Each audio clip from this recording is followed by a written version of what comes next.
And I don't know, we get a lot of bullshit thrown at us by Putin for you want to know the truth. He's very nice all the time, but it turns out to be meaningless.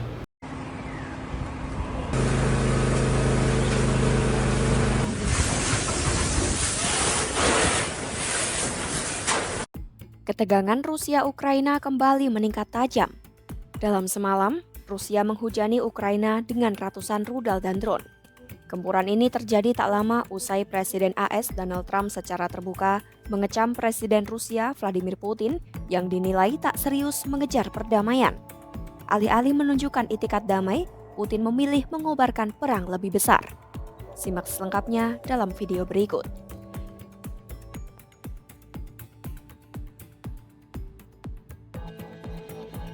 Trump pada Selasa 8 Juli 2025 meluapkan kekecewaannya terhadap Putin.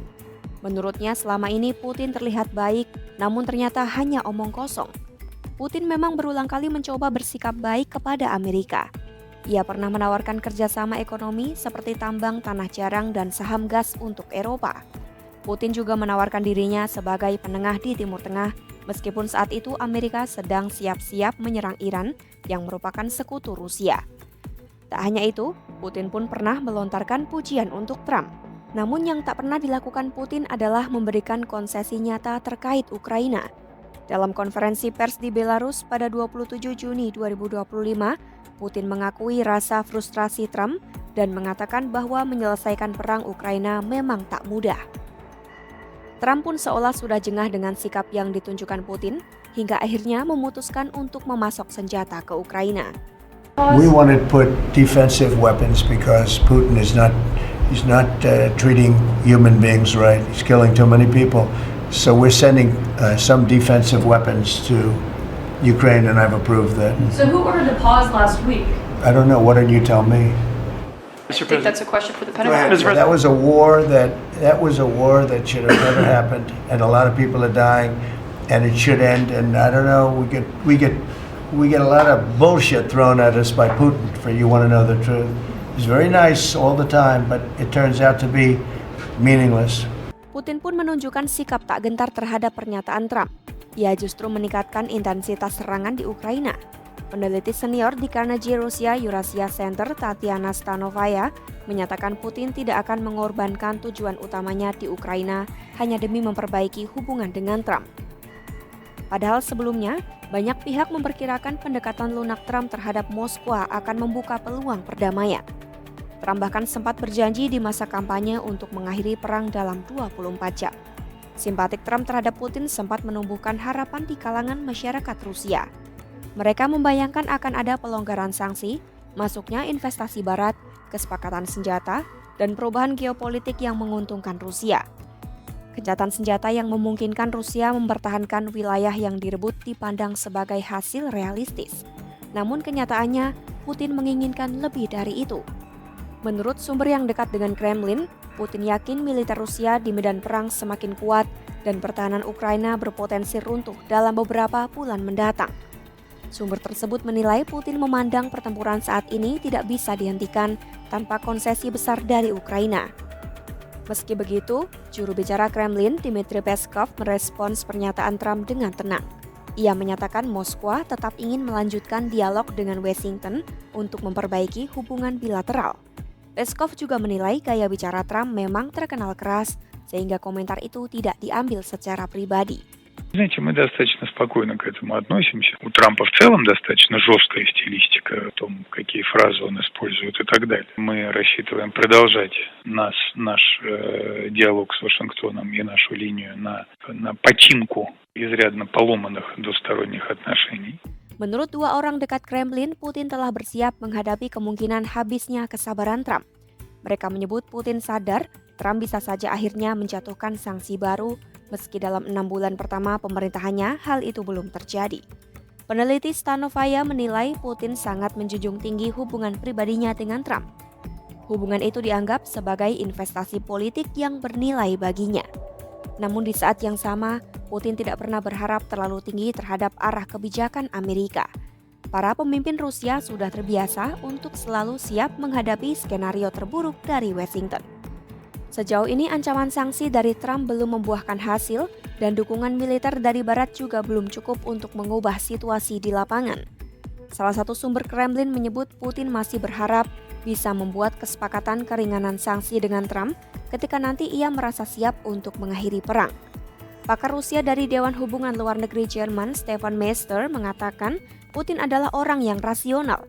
Jika tidak ada tekanan atau konsekuensi besar, tidak ada alasan baginya untuk berubah. Ambisi Putin jauh melebihi sekadar mempertahankan wilayah Ukraina yang telah direbut. Ia menginginkan NATO tidak lagi memperluas wilayahnya ke timur dan mengurangi kehadiran infrastrukturnya. Putin juga menuntut agar Ukraina tetap netral, membatasi militernya, dan melindungi penggunaan bahasa Rusia lewat hukum. Ia juga terus menuntut agar Ukraina menarik pasukannya dari wilayah yang diklaim Rusia.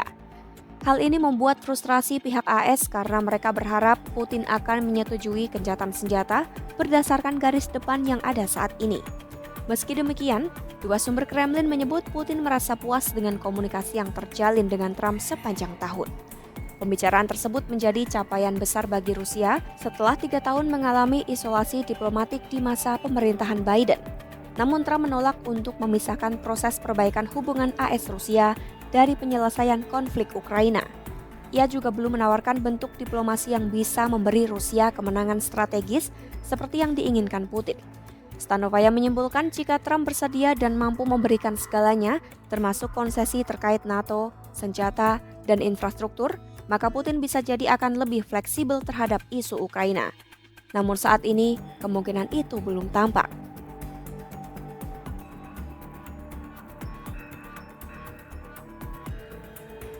Sehari setelah Trump mengkritik Putin, Rusia meluncurkan serangan rudal dan drone pada Rabu 9 Juli 2025 malam waktu setempat.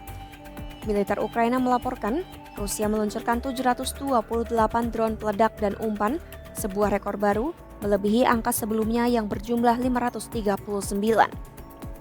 Para analis memperkirakan dalam waktu dekat, Rusia akan secara rutin meluncurkan lebih dari 1.000 drone dalam satu kali serangan. Ledakan-ledakan terdengar di berbagai kota di Ukraina, khususnya di bagian tengah dan barat. Di ibu kota Kiev, suara ledakan dan tembakan senapan mesin anti pesawat juga menggema di langit malam. Di wilayah barat Ukraina seperti Volyn menjadi salah satu sasaran utama. Di kota Luz, gudang penyimpanan dan lokasi industri terbakar. Kota-kota lain seperti Zhytomyr, Vinnytsia, Rivne, Ternopil, dan Ivano-Frankivsk juga dihantam serangan.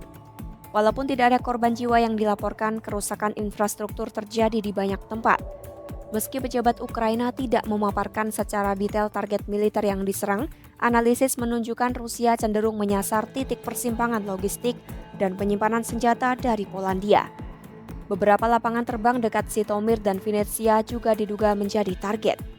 Rusia juga menembakkan 7 rudal jelajah dan 6 rudal hipersonik Kinzhal atau Dagger.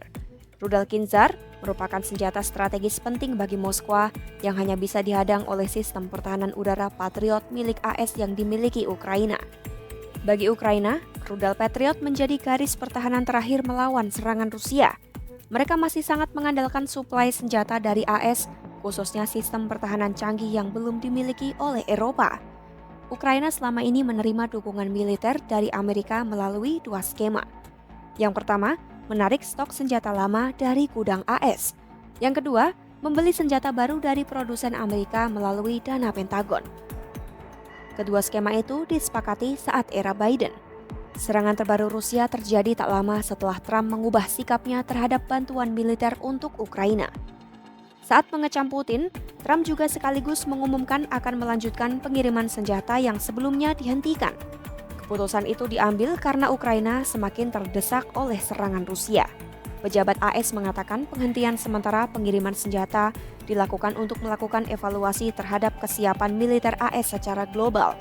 Namun setelah ada perubahan kebijakan dari Trump, pengiriman senjata termasuk 30 rudal Patriot dan amunisi lainnya kembali dilanjutkan. Bantuan itu saat ini telah berada di Polandia dan siap melintas masuk ke Ukraina.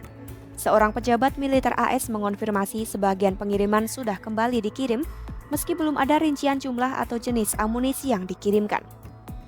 Usai kecaman pedas Trump terhadap Putin yang dinilainya hanya memberi janji kosong soal perdamaian, Rusia merespons dengan melancarkan serangan drone dan rudal ke Ukraina.